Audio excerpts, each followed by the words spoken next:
Programa Café com Maná. Diferente dos outros, mas igualzinho a você.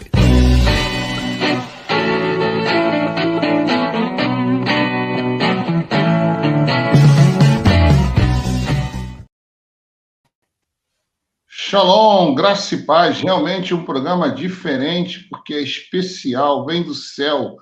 Vem o maná do céu todos os dias para a minha vida, para a sua vida. Obrigado pelo carinho, obrigado pela audiência, obrigado por você nos seguir, nos acompanhar e nos amar. Às vezes nos tolerar também, mas sempre você é bem-vindo aqui à nossa programação. Um abraço ao Denis, um abraço aos cariocas, mineiros, gaúchos, uns abraços aos irmãos de Florianópolis, grande Florianópolis, queridos, a todos os paulistas agora nos ouvindo também. Deus abençoe a cada um de vocês e bem-vindo, Bispo Robinson.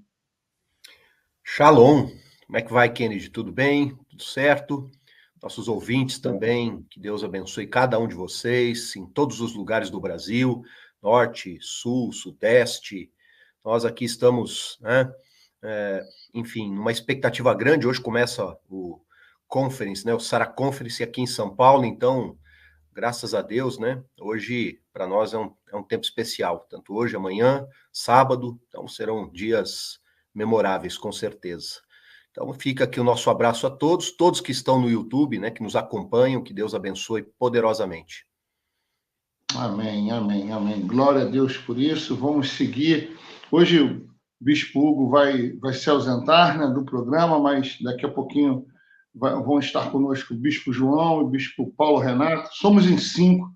E aqui nós somos, por sermos em 5, né, são 5 dias da semana de programa, cada um escolhe um tema, né, um tema relevante, um tema moderno, um tema atual, temas às vezes são mais bíblicos, às vezes políticos, às vezes econômicos, né, e hoje não é o meu dia, hoje foi o Bispo Paulo Renato, né, mas, Bispo Robson, estava ontem lendo os jornais, acompanhando os noticiários, né, pela internet, e eu não vi nada referente à guerra de Israel, ao combate de Israel e Hamas. Né? Não vejo mais nenhuma notícia sobre isso, faz alguns dias. Está acontecendo e, olha, a coisa lá não melhorou, não amenizou. Quer ver? Deixa eu pegar algumas coisas aqui. Eu tenho acompanhado, né, mas olha só, o norte de Israel está sendo atacado, né, ainda intensificou a questão, né, com o Hezbollah agora. Então, a situação ali com o Hezbollah apertou. Deixa eu ver se eu pego aqui alguma coisa. Olha só, 200 foguetes atingiram o norte de Israel. Isso foi ontem. Então, o Hezbollah está agora endurecendo a questão, né? Israel está protegendo o norte, além de ter que manter ainda a questão, né, controlada com o Hamas. Então, continua, né, a situação bem tensa ali no Líbano, no sul do Líbano, no norte de Israel, e também nas fronteiras, né, que fazem a fronteira, na verdade, com o Hamas. Aconteceu algum acordo de paz? Nada, ou não? Absolutamente, a situação continua, o impasse continua, né? A situação continua tensa. Porque... Bom dia, Bispo John, tudo bem?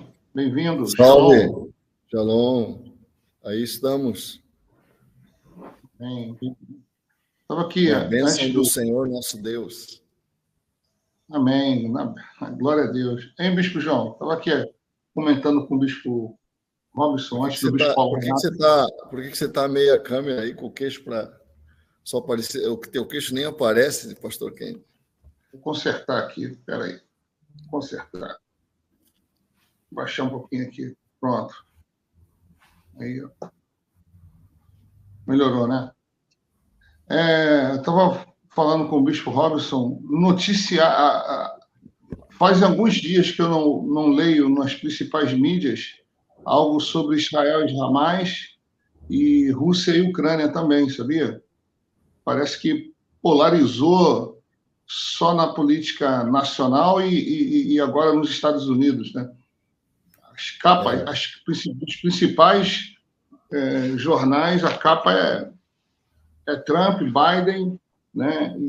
E aqui não sai mais nada. Nos principais, lógico que tem notícias, né? É que você está tendo lá nos Estados Unidos a convenção, né, do Partido Republicano, aquilo está concentrando muitas notícias. E aquilo que envolve a Ucrânia e o Hamas está muito ligado a essa convenção, né? Porque depende muito da posição dos Estados Unidos, né?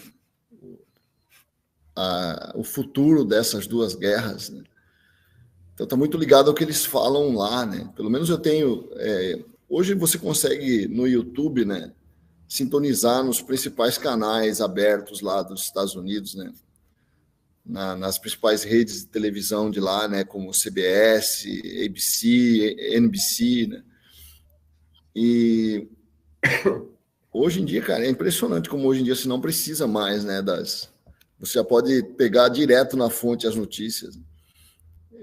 Então, e você vê que toda essa questão do Hamas, essa questão da Ucrânia, está muito ligada à posição, né, de cada um desses candidatos, né, do Biden e do Trump, né?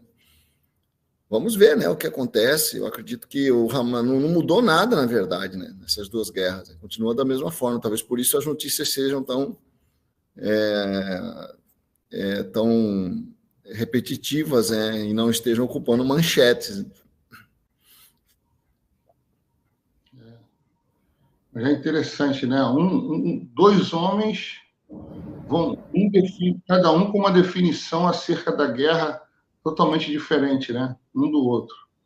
Um patrocina, né? E o outro, se o Trump ganhar, ele vai retirar a ajuda econômica à Ucrânia com a finalidade de terminar a guerra, né? Até o que se diz é que ele vai tentar forçar um acordo de paz. Mas o acordo de paz pressupõe uma certa postura de rendição parcial da Ucrânia.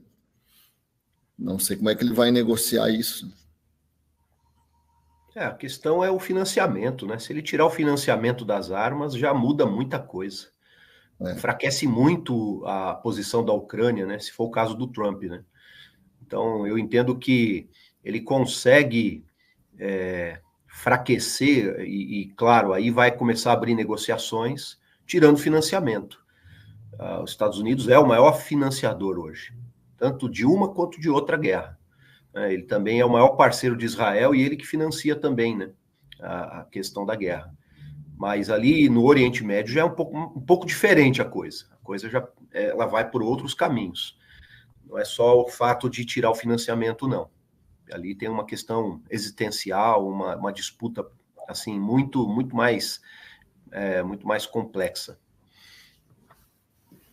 E chegou o homem, barão de guerra. Bem-vindo, Bispão. Olá, tudo bem com vocês?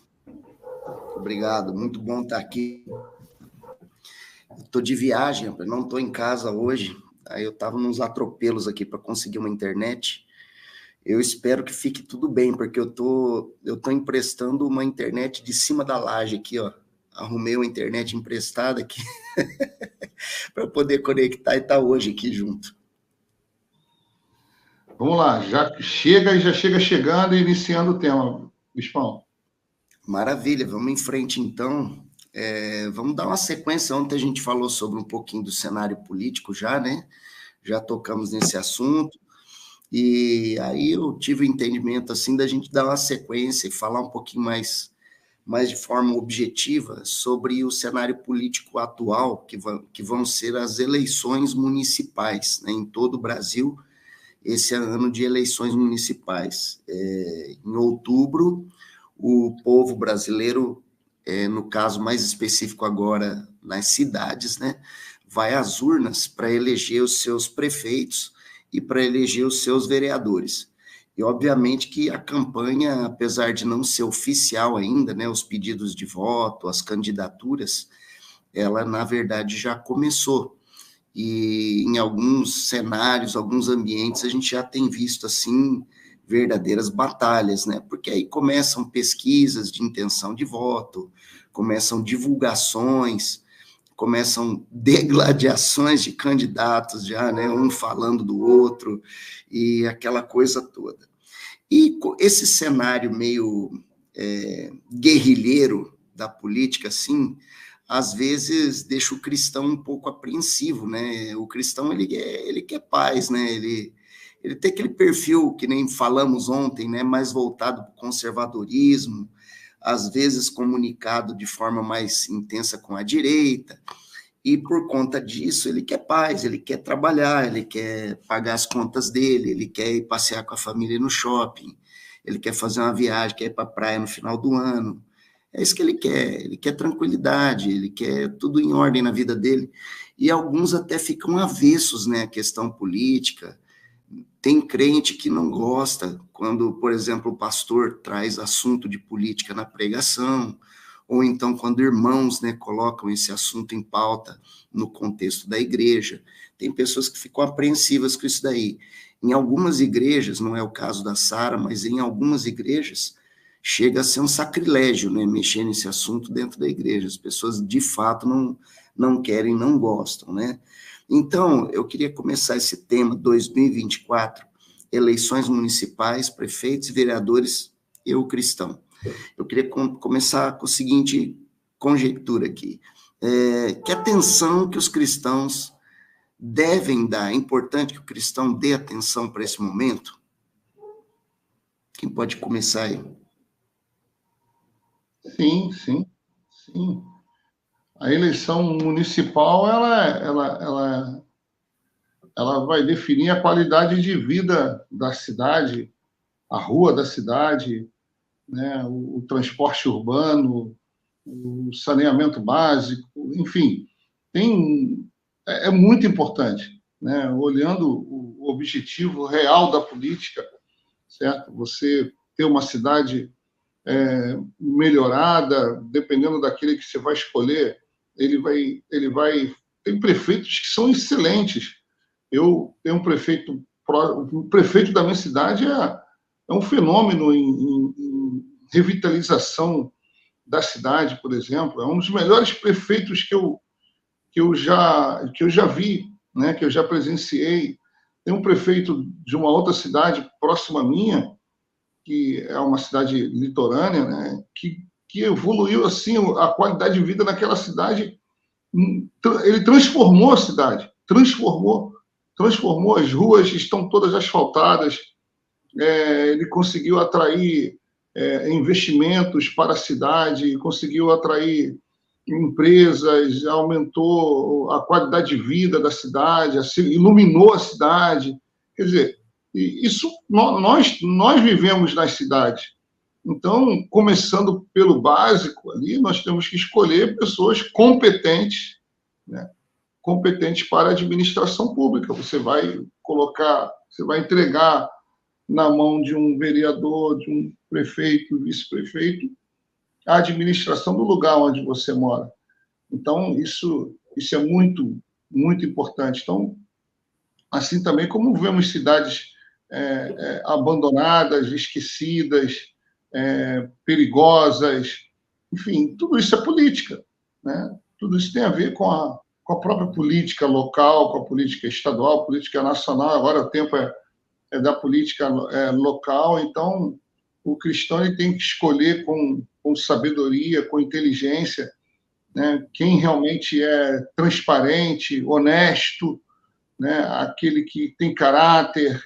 Às vezes não necessariamente é um irmão, né? Antigamente tinha uma frase, né, irmão vota em irmão, né? Lembra dessa frase? Era assim, mas não tem irmãos para concorrer em preparados para todos os níveis na política. Então, se não tem alguém ali, não é pela amizade ou porque é irmão, não é. O voto, nesse caso, é pela competência profissional, pela qualidade que a pessoa tem em resolver problemas.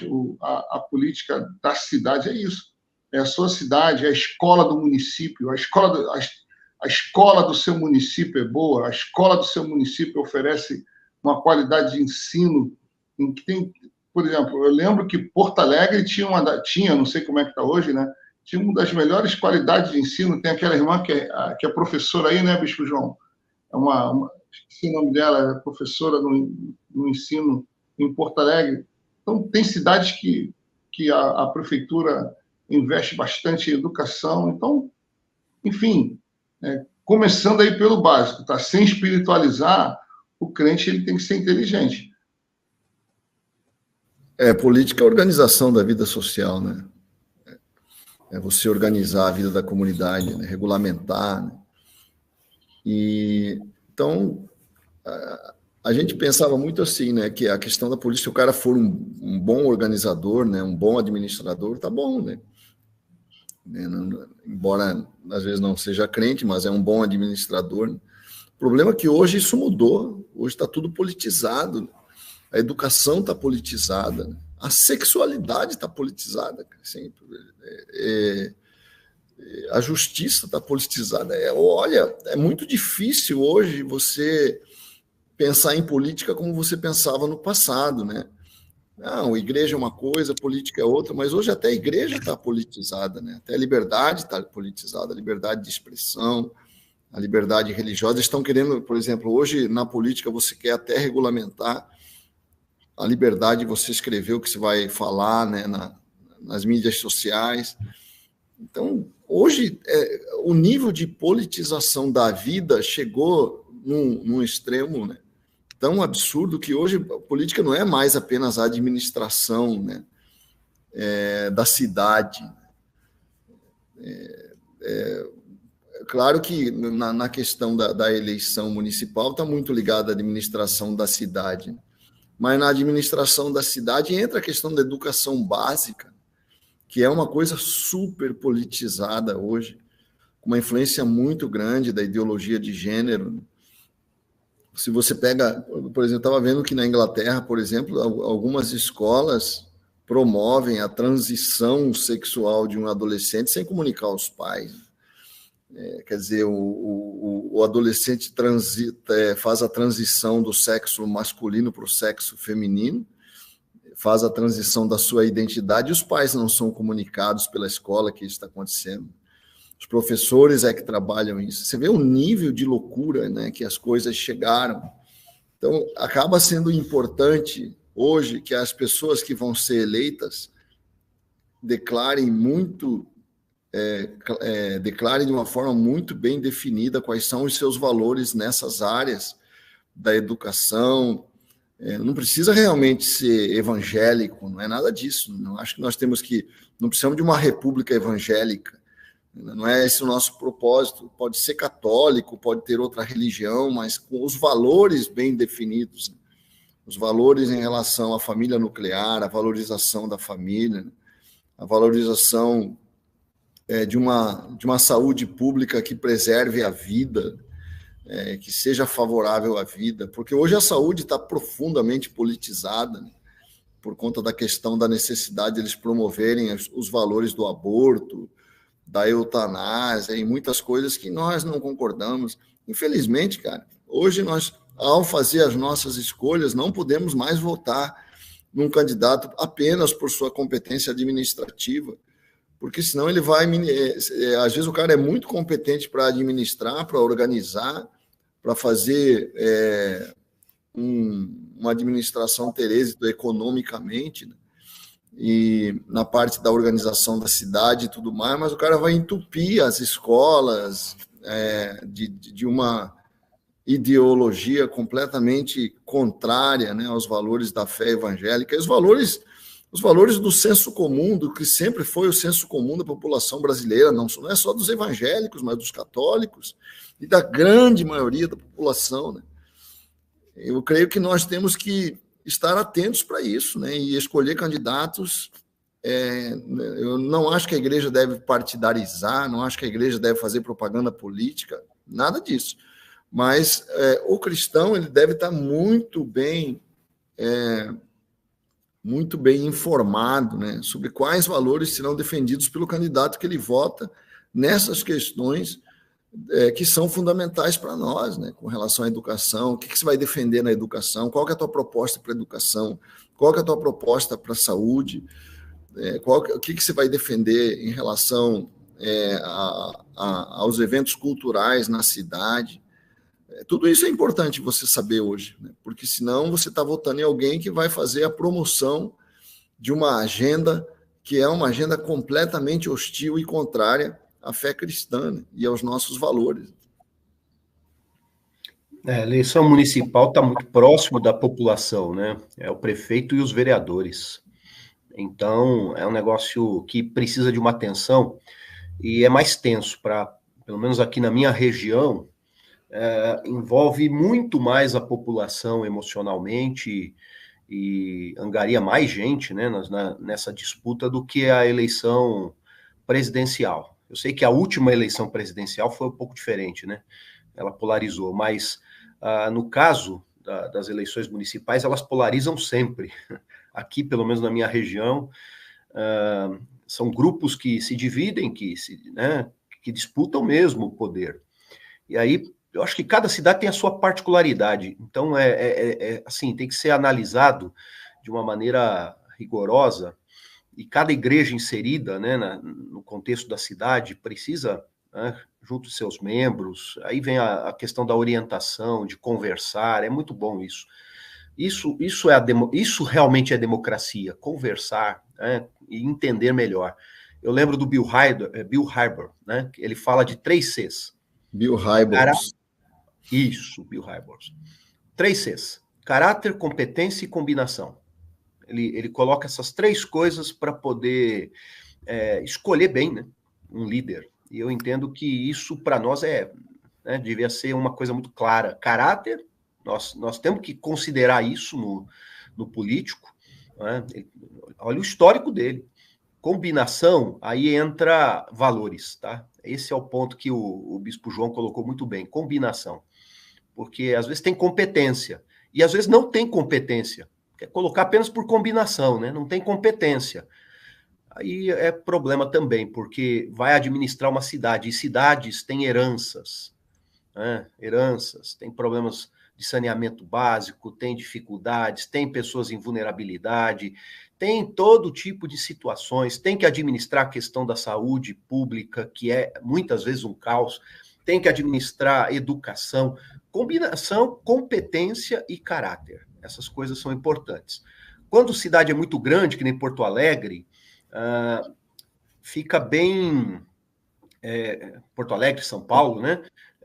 A questão, por exemplo, pontual que pode existir no nosso bairro, precisa de um representante do bairro, da região, que possa, aí entra o vereador, né?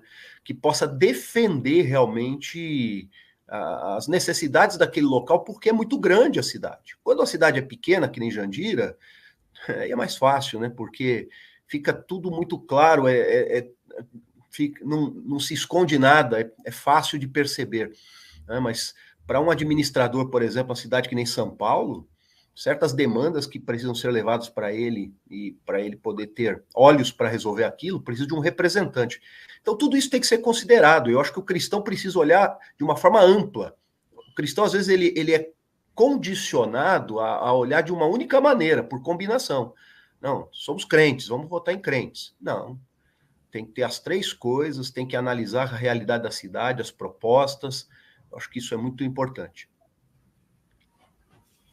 Maravilha. Como eu falei, minha internet emprestada aqui deu uma queda, deu um sumiço. Se eu voltar a sumir de novo, vou ficar tentando permanecer por aqui, gente. Bom, vamos lá. Muito bom. Jesus, ele disse o seguinte: meu reino não é desse mundo. Então, o cristão deveria se preocupar com a política desse mundo? Vocês acreditam que eu já vi pessoas que interpretam essa palavra de Jesus Cristo como o cristão não deve se envolver com questões dos reinos do mundo? Eu, particularmente, dou minha opinião. Claro que o cristão deve se envolver. Claro que ele deve se envolver. Eu creio que Jesus disse em outro contexto. Mas vamos lá, queria ouvir vocês aí. Eu acho que é uma posição muito comum, né? Essa não é uma posição... Os anabatistas, né, na história da igreja, é os que têm essa posição, né? e os Amish, né? Tem várias correntes ainda, os menonitas têm essa posição muito clara, né? De que a igreja não é este mundo, né? A igreja não deve trabalhar com os instrumentos desse mundo, né? Mas é o que eu estava falando, né?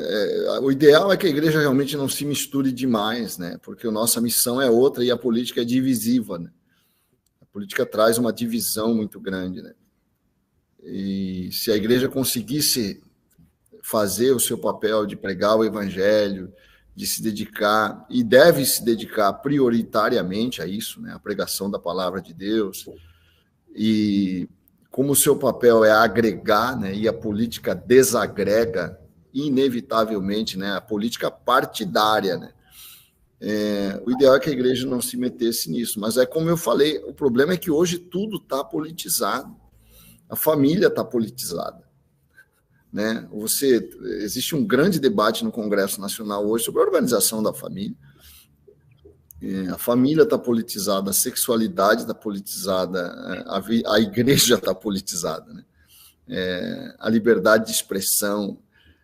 Fica impossível você não participar de uma certa forma, não ter uma posição em relação às coisas que estão acontecendo. Se a própria defesa da vida virou política,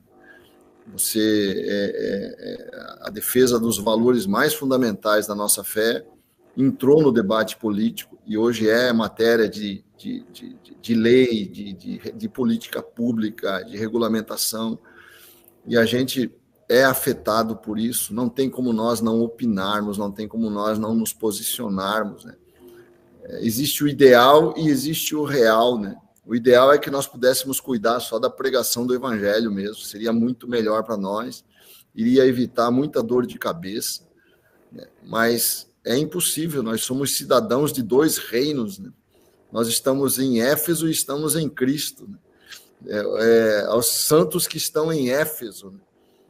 E nas regiões celestiais, né? Paulo nos coloca nas regiões celestiais e nos coloca em Éfeso também, né? Nós estamos no mundo, estamos nas regiões celestiais. E hoje, né, nosso papel no mundo, além de pregar o evangelho, nos dá essa não é uma missão agradável, né? Eu preferia não cuidar disso, eu preferia não ter que me preocupar com isso, mas se tornou impossível, tudo se politizou, infelizmente. E dentro dessa realidade, a gente acaba tendo que ser muito responsável no exercício do voto. Nós temos que ser muito responsáveis para não acabar alimentando ainda mais uma política hostil à nossa fé. Uma política que está cada vez mais agressiva e cada vez mais contrária à fé evangélica, né? Então, se eu não me politizar, eu corro o risco de alimentar uma política que vai minar ainda mais os valores que são muito caros à nossa fé. Concordo, né? Interessante essa observação do Bispo João. Tudo é política, né? Até o futebol agora. Olha o que aconteceu na Argentina ontem, né? Política, o futebol e o Milei demite o secretário de esporte. Né? Tudo, até a cor agora, a cor da minha pele virou política agora, né? É bem interessante isso. Mas não tem como a gente fugir disso, são os tempos atuais. Realmente eu queria poder não estar envolvido e não preocupado com isso, mas faz parte da nossa época isso hoje. E a igreja, esse lado, essa palavra polarização, nos forçou, como igreja, a ter uma posição, né, bem clara e bem definido na defesa dos nossos valores. Então, não tem como a gente fugir disso em nossos dias. Eu infelizmente, acho que isso vai aumentar. A tendência é essa polarização, não por parte da igreja, né, mas a tendência é essa divisão. A política realmente ela desagrega, divide. Né? Interessante. Antes, a gente falava assim, não se discute igreja, política e religião. Né? Lembra dessa frase? Eu não discuto isso. né? E eu sempre discuti futebol, né? A gente sempre discutiu. Qual brasileiro que não discute futebol? Né? Igreja não discutia, a igreja não discuta. Agora, política sempre foi algo de disputa. Política e futebol sempre vai ser. Só que a política ela está dividindo muito. Está dividindo muito. E o futebol também. Você viu ontem no jogo Botafogo e Palmeiras, no Rio de Janeiro, colocaram 2 bonecos numa passarela, né, com a foto, o rosto da presidente do Palmeiras, a Leila, e do outro lado, outro boneco sendo enforcados, né, com o presidente da CBF. Quer dizer, numa clara demonstração de violência, de ódio, né, e isso tudo. E essa violência, gente, que ela é muito perigosa, essa incitação ao ódio, aconteceu, olha o que aconteceu nos Estados Unidos, já aconteceu atentados aqui no Brasil. Então, nós estamos vivendo dias assim de muita violência e a política ela está muito, ela é muito, como é que eu posso dizer assim, é quase que a base que origina tudo isso, né? Há um ódio, né? Há um ódio da esquerda para com a direita e vice-versa, e nós estamos no meio de tudo isso, né? Estamos no meio de toda essa situação e temos que saber lidar com isso com muito cuidado, com muita sabedoria, esse é o perigo, né? Como lidar nesses dias com a política, entendeu? É muito complicado. Ô Kennedy, eu não vejo que é só hoje não, viu? A política é muito importante. Eu estava estudando uma das matérias de filosofia, que é religiosidade nas Américas, né? No continente americano. E eu vou te falar uma coisa, o protestantismo entrou via política, tá? No Brasil. Porque quando foi descoberto o Brasil, havia um conceito de que essa nova terra seria evangelizada e seria pura, quer dizer, um catolicismo puro, tá? Nós tivemos no Brasil, até o século XIX, um Estado católico, não era um Estado laico. O Estado laico aconteceu a partir do século XIX, né, para quebrar um pouco da intolerância religiosa. Então, o que acontece? O protestantismo entrou no Brasil clandestinamente através de franceses e holandeses. Eles vieram com uma intenção econômica, tá? Eles não vieram com intenção de evangelizar, de trazer o protestantismo, mas era o protestantismo, né? Os que vieram para cá eram protestantes e trouxeram seus valores. Depois foram expulsos, tá? Os franceses no Rio de Janeiro, no Nordeste, os holandeses, depois foram expulsos.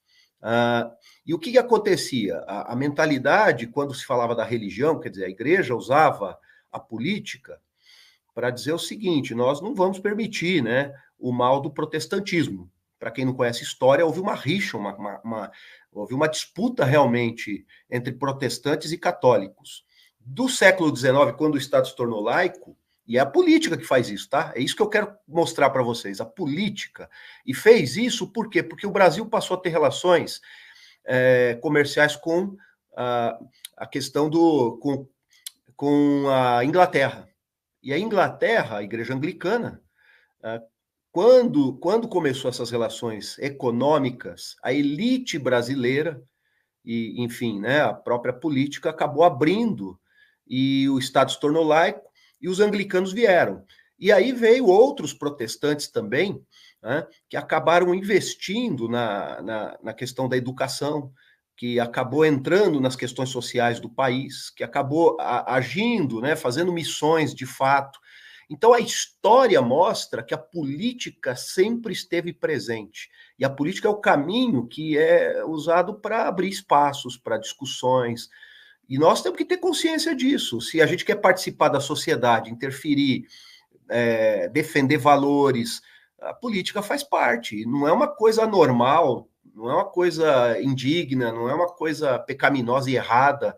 Existem exageros. Infelizmente, a gente às vezes tem representantes que nos envergonham. Isso acontece, como acontece em qualquer segmento, né? Qualquer segmento. Os segmentos hoje estão todos politizados, né? E estão todos levantando representantes. E aí a gente precisa estar consciente disso. Interessante, né? Estou lembrando aqui. Em relação ao período, esse período de violência que nós vemos hoje na política, né? Esse ódio, entendeu, entre os polos, né? Então, isso eu sei que sempre houve, mas hoje é muito mais forte. É muito mais forte isso, né? Importamos isso. Está, daqui a pouco, você vai ver.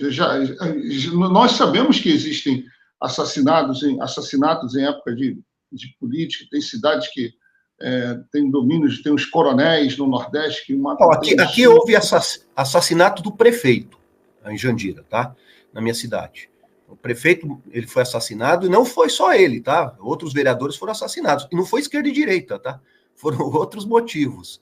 Então, você vê, né, como é que é um negócio, né, complicado. Às vezes a gente põe assim, que a polarização de esquerda e direita é que ela prejudica isso. Mas, olha, vou te falar que política envolve todos os interesses.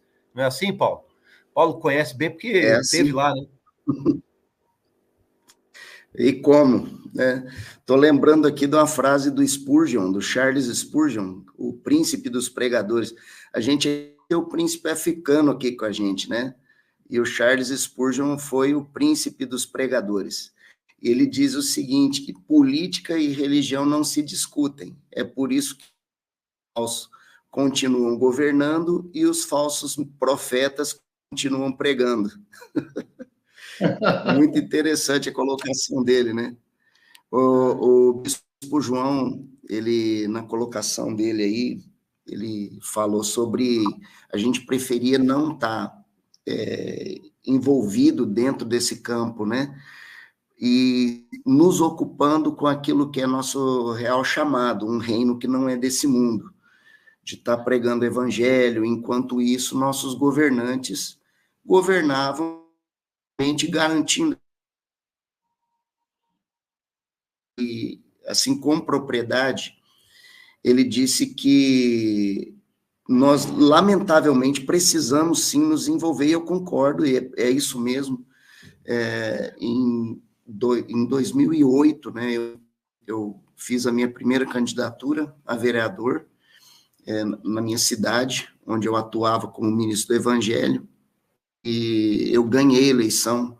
Eu fui o quarto mais votado, num grupo de 10 vereadores. E em 2012, eu disputei a minha reeleição para vereador depois de um trabalho realizado, 4 anos de trabalho realizado, na mesma cidade, obviamente. E eu me sagrei o vereador mais votado da história da cidade, quando isso aconteceu. Por quê? Porque eu fiz um mandato de profeta lá dentro. Eu realmente levei o caráter de um cristão para dentro daquele ambiente, e interessante que isso fez escola. Quando em 2016, eu deixei essa carreira política, assim, na parte de mandato, né, ainda continuei militando, né, ainda milito até hoje, não tem como fugir disso, mas não com a intensidade que eu já fiz um dia. Hoje eu sou mais um comentarista e um piniático do assunto do que um militante mesmo, né? Mas isso, quando eu saí, eu fiz escola. Tanto é que outro pastor, colega muito próximo, chegado, foi sabendo que eu não ia, ele pegou, se candidatou, e inclusive venceu, né? E agora vai para a sua reeleição. Mas, enfim, o Kennedy, ele colocou outra coisa aqui também no início, na primeira fala dele. Ele disse a questão do cristão vota em cristão, né? Essa pergunta está na pauta aqui. Cristão vota em cristão? E com que olhos o cristão deve analisar a candidatura de pastores e de irmãos? Não, então, eu disse que essa era uma frase, né? Era uma retórica, e também disse que não deve ser assim, né? Também 100% assim, como até o Bispo João depois completou o entendimento dessa frase, né? Nós temos que escolher muito bem quem hoje, muito bem, defende os nossos valores. Não é só a competência, como o João colocou, e também não é só também por ser irmão, né? Então, irmão vota irmão, olha, seria bem melhor, seria ótimo que todos os irmãos que concorressem tivessem, além de preparo, caráter, seria ótimo, mas não é como, voltando ao Bispo João aí, né, não somos uma república de evangélicos, né? Não é essa a nossa intenção. Mas a igreja parte desse princípio, né? A primeira análise sempre vai ficar sobre os irmãos que vão concorrer.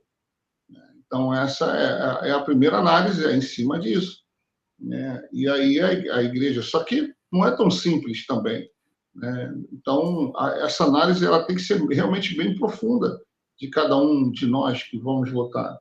Eu, por exemplo, eu nunca escondi meu voto, sabia? Nunca escondi meu voto. Eu nunca tive... Eu sempre... Quem que você vai votar? Eu falo em quem eu vou votar. E nem sempre é um irmão. Eu já escolhi um candidato a vereador na minha cidade, que eu conheci pessoalmente e gostei dele, gostei do caráter, da história, é a primeira vez que ele vai ser candidato, do que ele vai defender, sabatinei ele, fiz várias perguntas, e eu vi que ele tem um ideal, né, tem um sonho na política que combina ao ser do Bill Hybels, né, combina com os meus ideais, e eu falei, esse cara aqui me representa, entendeu? Porque ele defende os mesmos valores exatamente igual, né? Ele ainda não é um cristão evangélico. Ele falou, não, pastor, eu não sou evangélico. Ele foi bem transparente. Não, eu não sou evangélico. Aliás, ele falou assim, eu sou aquele católico não praticante, né? Mas eu tenho esses valores por causa da história da minha família, enfim. Ele conversando comigo, ele falou, hoje é impossível não se conhecer pastores, ter colegas evangélicos. Ele falou, sou influenciado por eles, sim, né? Mas eu não posso dizer, ele falou assim, bem transparente, eu não posso dizer que eu sou evangélico agora, porque eu estou diante de um pastor. E eu não vou falar isso nem agora, nem depois, mas que eu vou ao culto, às vezes assisto e tal. Mas eu gostei. Então, eu escolhi, como eu vou falar para todo mundo, meu voto é esse. E eu falei, quem você vai votar? Um vota no outro. Também não faço política dentro da minha igreja, não faço política defendendo A, B ou C, não entrego o microfone para político nenhum em dias de culto, dentro da igreja. Então, e não escondo, nunca escondi quem eu vou votar. Meu voto nunca foi secreto, sempre foi transparente. Entendeu?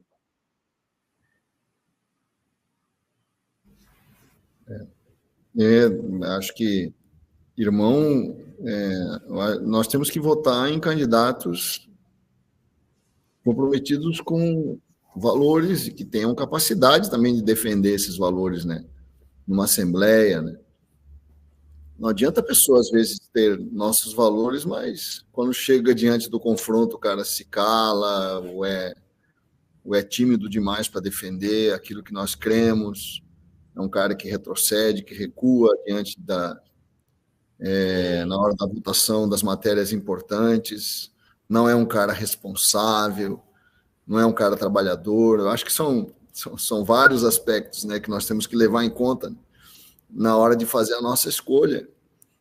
E nós não somos, na verdade, nós somos culpados por isso, né? Porque a gente acaba escolhendo de última hora, né? A gente nem lembra direito, né, quem é o nosso candidato, né?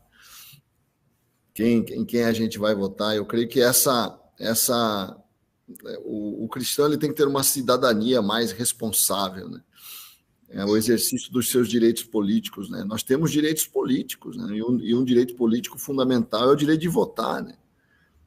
E na hora de exercer esse direito, nós temos que, ser bastante responsáveis, né? Para escolher alguém que vá, com competência, né, defender os nossos valores, os valores da fé, os valores cristãos, né? E acho que pastor pode ser, claro. Eu acho que se o sujeito tem vocação política, ele deve e o cavalo está passando encilhado, como as pessoas dizem. Eu fico impressionado com esse J.D. Vance. Esse J.D. Vance, que foi escolhido agora como vice do Trump, o cara vai ser, se o Trump for eleito, esse cara é o próximo presidente da República dos Estados Unidos. Esse aí, uma grande chance 39 de ser o próximo. anos. O cara tem 39 anos, até 3 anos atrás. Eu estava vendo uma entrevista dele acho que há uns 4 anos atrás. Assim. E a mulher perguntando para ele, porque ele escreveu um livro, e esse livro que ele escreveu era uma boa interpretação do sentimento da classe trabalhadora dos homens brancos dos Estados Unidos, né? Que é uma grande maioria que está hoje meio esquecida, né? Porque essa política identitária fez com que o homem branco se sentisse meio culpado, meio... branco é sociedade, né? Ele é um grande... Esse livro dele é uma grande interpretação do sentimento dessa classe trabalhadora, desse pessoal, né? E é meio esquecido pelas políticas públicas americanas, né? E que ganha mal, não consegue se formar, né? Ele fala, eu saí dessa realidade, aí ele conta a história dele dentro dessa realidade, né, na relação com essas pessoas, e esse livro vira best-seller. E ele vai. Foi esse livro que virou filme? Foi esse livro, o nome do livro é Poema Caipira, né? Mas foi traduzido por Era Uma Vez um Sonho, mas o nome do livro é Um Poema Caipira, né? Se você fosse traduzir literalmente, né? Que é Hillbilly Elegy, né? É uma elegia caipira. Elegia é um tipo de poema, né? Um poema triste, né? Um poema doloroso. E ele conta esse poema nesse livro, né? Que não é um poema, é um livro em prosa, mas é um livro muito interessante. Eu estou até lendo, fiquei curioso, comecei a ler o livro, que é a interpretação dessa classe trabalhadora. E esse cara, de repente, esse cara vira senador, né? Por conta disso. Né, por conta do livro, o livro dá uma celebridade, ele começa a ser entrevistado, se torna uma celebridade, acaba disputando o Senado pelo estado de Ohio, e o cara está há 8 meses no Senado e é candidato a vice. O Trump gostou do cara e chamou ele para ser vice. Então, e era crítico do Trump antes, hein? E é um cara com valores, um cara super católico, né? Ele é dessa linha irlandesa, né? Descendente de irlandeses, escoceses, e ele com valores muito sólidos em relação à família, em relação ao aborto, em relação a essas coisas. Então, para nós, um candidato como esse, se nós pusermos, quanto mais, não interessa se é evangélico, não interessa se é um cara, entendeu, que está identificado com nossos valores, se ele tem vocação, se ele é pastor, isso não impede ele de ter uma vocação política. Chegou o momento do cara se dedicar à política. Eu acho que a igreja não deve se opor jamais a isso. Você acaba se tornando conhecido pela atividade que você exerce. Não, o cara está se valendo da vida pastoral para ser político. Todo mundo acaba sendo conhecido pela atividade que exerce. Não interessa se ele é engenheiro, se ele é líder sindical, por que não ser pastor? Professor, né? Tem militar, professor, tantos que se valem também da questão dos grupos que representam. É óbvio. Você se torna conhecido pela atividade que se exerce. Não só o pastor não pode. Assim, é um preconceito, sabe, em relação à fé, totalmente inaceitável, e nós não podemos cair nessa armadilha. Verdade. Tem a questão da competência, eu acho que isso é importante. O Paulo pode falar melhor sobre isso, porque é um dos critérios que eu acho que acaba levando a uma escolha também, né? A pessoa na disputa eleitoral, ele está muito bem posicionado, né, Paulo? Porque também tem muita gente que quer, mas não tem condição nenhuma de disputar a eleição. É um fato também, né? Não, são até pessoas boas, né? São até pessoas boas, mas elas não têm popularidade, não têm chegada. E na política não tem esse negócio de ser bom, você precisa ser popular também, tem que ser conhecido, tem que ter feitos, né? Senão não... Tem que ter um certo carisma, né? Tem que ter um certo carisma. Isso. No meu caso foi assim, o que aconteceu comigo? Eu não tinha herança política familiar, eu não tinha nada disso, né? Eu não tinha participado de nada, mas aconteceu que isso começou a queimar, eu acho que em 2012, perdão, 2002, 2004, assim, começou a me vir na cabeça essa ideia, sabe? Só que eu fui me preparar, e o que aconteceu? Eu tomei algumas atitudes. Por exemplo, eu fiz uma faculdade de Direito, mesmo sabendo que talvez eu não fosse exercer uma profissão de advogado de uma forma intensa, né, mas eu fui preparar, fiz uma faculdade de Direito. Depois disso, eu fui presidente da Ordem de Pastores da minha cidade 2 vezes e fui reeleito para a 3ª recondução. E ali eu renunciei e falei, olha, eu estou com um projeto novo, era 2008, eu estou com um projeto novo agora, eu não vou poder ficar à frente da Ordem. O que aconteceu no tempo que eu fiquei à frente da Ordem? Eu fui muito projetado na sociedade. Primeiro que o trabalho da igreja estava muito bom, principalmente na questão do Arena, onde a gente estava com um êxito muito grande de evangelismo e alcance de jovens, né? E aquilo começou a crescer de uma forma que destacou na cidade toda. E aí somou com o mandato da presidência da Ordem de Pastores, porque isso me projetou muito. Então, tudo que é inauguração, evento, coisa da cidade, eu estava lá. A amizade, o relacionamento com o prefeito, com vereadores, era muito intenso.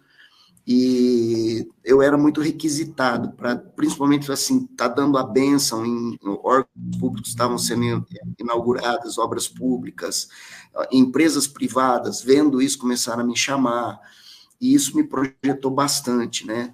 Tinha também um outro lado, que era o lado dos meus pais e avós serem muito tradicionais da cidade, como professores e como pioneiro.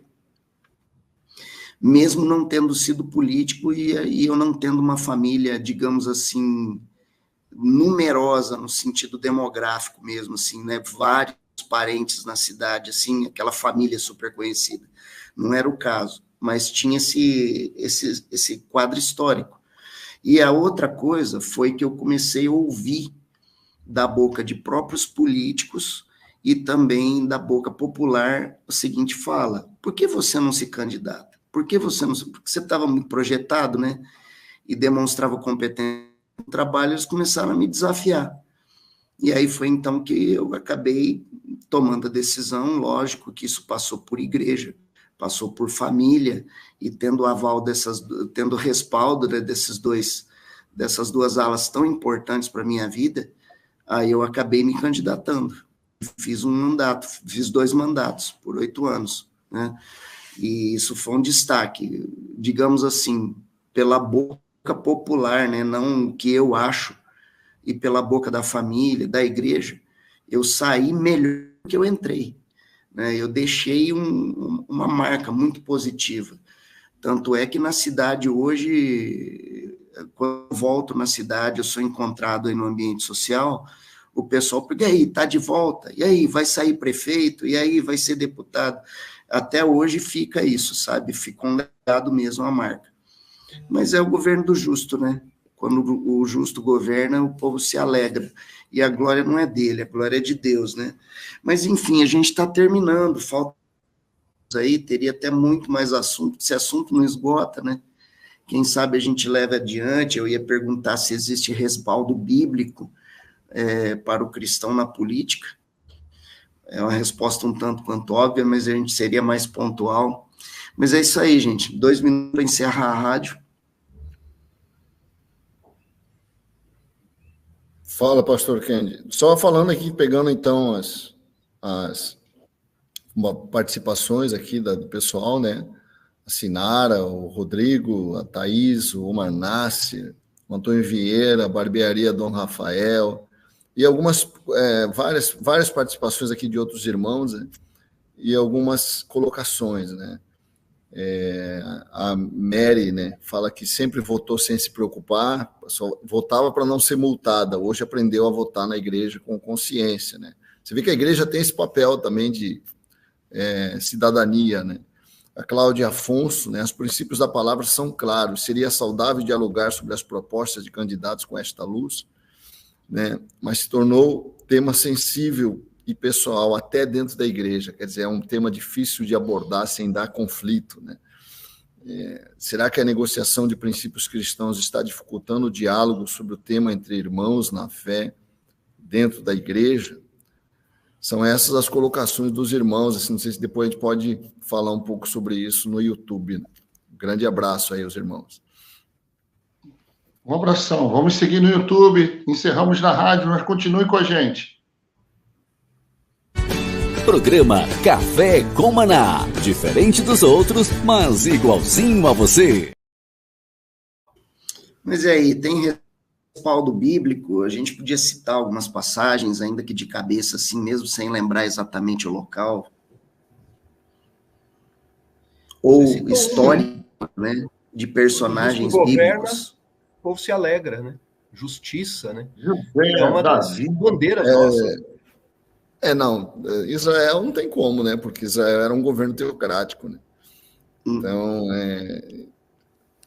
todos os reis de Israel, de uma certa forma, em Israel a relação com Deus era direta, né? Mas as pessoas gostam de citar a história de Daniel, né? De outros personagens que tiveram um papel político, né? A coisa muda um pouco no Novo Testamento, né, em que a igreja tem um papel bem destacado, separado do Estado, né, porque o Estado era o Estado romano, né, mas acho que tem muito a ver com a questão histórica também.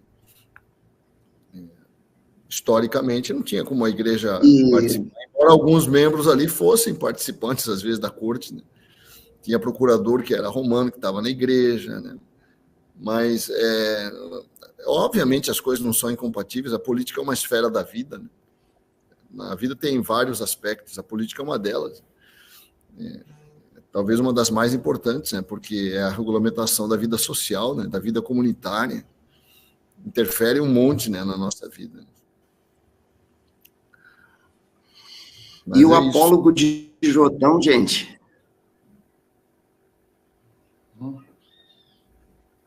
O apólogo de Jotão, Juízes. Vou continuar ouvindo vocês, tá? Mas eu tenho que seguir para uma outra reunião aqui profissional, tá bom? Grande abraço, até amanhã. Nós vamos seguindo também, né? Nós temos que encerrar aqui, né? Mas amanhã a gente retorna e acho que amanhã o tema é com o nosso Robinson, né? O tema de filosofia. Né? Nosso Robinson, que não é Cruzoé. Provavelmente a gente vai falar um pouquinho sobre as teologias, tá? Teologia da libertação, teologia da prosperidade. Vamos falar um pouquinho sobre esses assuntos. Esse é um tema bem legal, hein? Então, vai render. Legal, né? gente. Vamos trabalhar esse tema. Vai render. Isso aí dá pano para manga, hein? É outro que chega o horário e a gente não vê, né? Esse tema vai ser bom. É isso aí. Abraço a todos. Tá bom. Um abraço aos irmãos aí